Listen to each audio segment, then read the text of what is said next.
केंद्र सरकार ने सिटीजनशिप अमेंडमेंट एक्ट के रूल्स की नोटिफिकेशन के बाद असम में ऑपोजिशन पार्टियों ने आज एक शटडाउन कॉल किया था, मगर गुवाहाटी में इस वक्त उसका ज़्यादा इम्पैक्ट नहीं दिख रहा है। रोज़मर्रा की ज़िंदगी चल रही है, मगर 2019 की बात करें तो इन्हीं रास्तों में बहुत प्रदर्शन हमने देखा, जम के प्रदर्शन हुआ था। जब CAA पास हुआ पार्लियामेंट में, वायलेंट प्रोटेस्ट भी हुए, 5 युवक उसमें पुलिस फायरिंग में मारे गए। मगर इसके बाद असम की जो राजनीतिक परिस्थिति है, इन कुछ सालों में बहुत परिवर्तन आया है।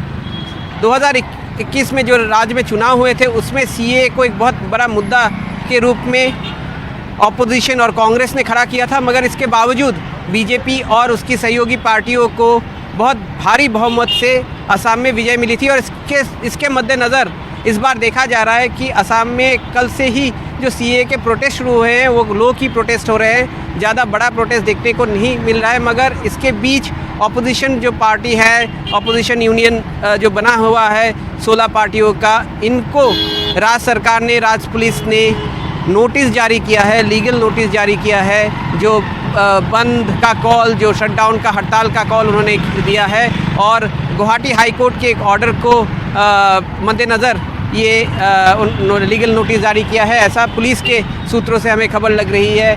इसमें ये कहा गया है कि अगर कोई पब्लिक प्रॉपर्टी की नुकसान होती है तो उसकी भरपाई जो ऑर्गेनाइज़र हैं हड़ताल के, वो करेंगे। मगर ऑपोजिशन का ये मानना है कि एक तरह से ऑपोजिशन को कमज़ोर करने की या फिर घेरने की कोशिश राज्य सरकार कर रही है। जो प्रोटेस्ट हो रहे हैं, ऑल असम स्टूडेंट्स यूनियन ने भी प्रोटेस्ट का कॉल किया है। उन्होंने अगुवाई की थी NTCA प्रोटेस्ट की, जब 2019 में हुआ था। और असम में ये जो अपोजिशन है CAA के विरुद्ध, इसका जो कारण है वो देश के बाकी हिस्सों से थोड़ा अलग है, क्योंकि असम में जो लोग 2019 में CAA के खिलाफ थे, उनका ये मानना था कि जैसे असम में असम एकॉर्ड हुआ था 1985 में, उसमें 1971 को एक कट ऑफ के रूप में देखा गया है कि 1971 के बाद जो भी असम में आए हैं उनको नागरिकता असम की नहीं मिल सकती है। मगर CAA में जो कट ऑफ है 2014 है, तो कहीं ना कहीं पे एक एलिगेशन है सरकार के ऊपर कि असम का जो एकॉर्ड है उसको डाइल्यूट करने की एक कोशिश की गई है CAA द्वारा। और जैसे असम में कौन घुसपैठिया है, कौन इलीगल इमिग्रेंट है, कौन नहीं है, इसकी जांच करने के लिए NRC किया गया था। 2019 में NRC ख़त्म हुआ, मगर इसके बावजूद NRC का अभी तक नोटिफिकेशन नहीं हुआ है। NRC में 19 लाख लोग असम में NRC के बाहर हैं। उनमें से जो लोग CAA में एलिजिबल हैं, क्या वो NRC में बाहर रहने के बावजूद वो CAA में अप्लाई कर सकते हैं कि नहीं, ये एक बहुत बड़ी बात रहेगी।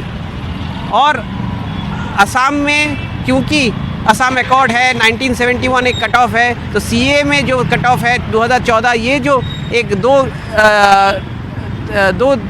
डिफरेंट कट ऑफ है, इसको लेके एक विवाद ज़रूर है। और इसीलिए अब सड़कों में कितना प्रदर्शन ऑपोजिशन पार्टी या फिर जो सिविल सोसाइटी ग्रुप है वो कर पाएंगे, ये देखने लायक बात रहेगी, क्योंकि आगे लोकसभा चुनाव है। मगर एक जनमत गठन करने की कोशिश ज़रूर वो करेंगे, बावजूद के कि बीजेपी और राज्य सरकार भी बहुत कॉशियस है, क्योंकि बहुत पुख्ता सिक्योरिटी इंतजाम किए गए हैं राज्य में।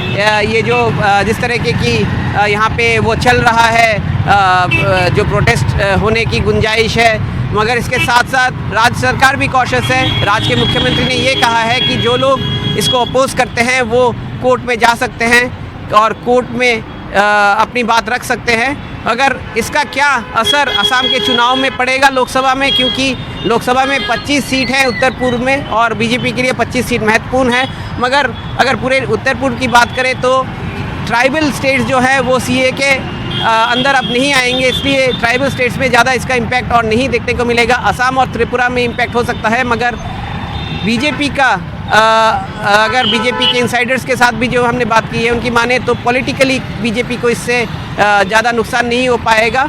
अगर राज्य सरकार ये ज़रूर इंश्योर करने की कोशिश कर रही है कि सीएए को लेके फिर से असम में कुछ अशांति ना हो, और जबकि ऑपोजिशन सीएए को और एक मुद्दा के रूप में आगे लाने की कोशिश कर रही है।